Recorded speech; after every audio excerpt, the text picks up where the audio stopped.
in wasu ta DM wasu ta yane ta gobe ban yi magana ba kaza akan waye case din da ake ordinary president sauran su waye mutu ya farko.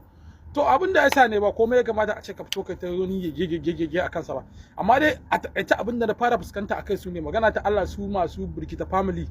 ba su san menene ma kasar Libya da sauransu, ba wai mun raina kokarin su bane ba iya da wani abu, amma abu na farko fa duk wanda ya shigo Libya kar ku manta mun shigo ne illegal, ba ka da wani takaddu, ba ka da waye, ba ka da tsaro. Okay, ita fa kasar nan kasar Libya yan kasar akwai wanda idan ya dauko mota daga nan gurin ba zai shiga nan gurin ba, ko fasinja dauko sai dai ba wannan ya shigar da shi nan gurin. Yan kasar kenan,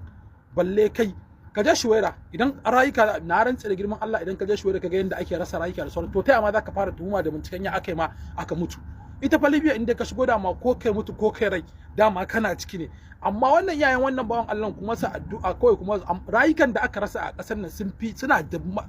dimbin yawa. Na sane ko aka ji ya wannan yawaye kuma ejojin nan duk da ya kuma yan abin da malam ya ce kan na faɗa ne, amma shi wannan ejan din shi ba daga lokacin da ejan ya dauko kai ka Libya fa yadda ka fa ya fa gama ma fa ya gama ma duk wata fafuta ka kai zaka yi kanka ejan ya ka Libya ake ga kawai kalas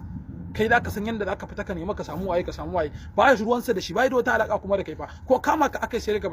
mutum hukuma ne ba su kama ka mutu a prison kai waye. To amma gaskiya wannan kuka ce za ku yi ta bibiyar kisa ku waye, ɗan ƙasan ma idan abu ya same su masu kaurin gindin cikin ta ne suke wannan, amma wallahi duk wanda ya mutu a Libya, in dai ka mutu a Libya magana ta Allah kai ko kashe ka akai ko bana rabe ne ya harbe, so noma za ka je kai aiki ba, kuma amma duka da kai da kuɗin ka fa za ka yi aikin ka gama kuma a dake ka a kore ka a ragargaje ka sai da ka gudu ka bar kuɗin. To inda har da za a iya neman maka yanci kai da ka zo kai aiki ba wallahi ko kashe ka suka shi kenan ka mutu, balle ko mutum wanda ya mutu.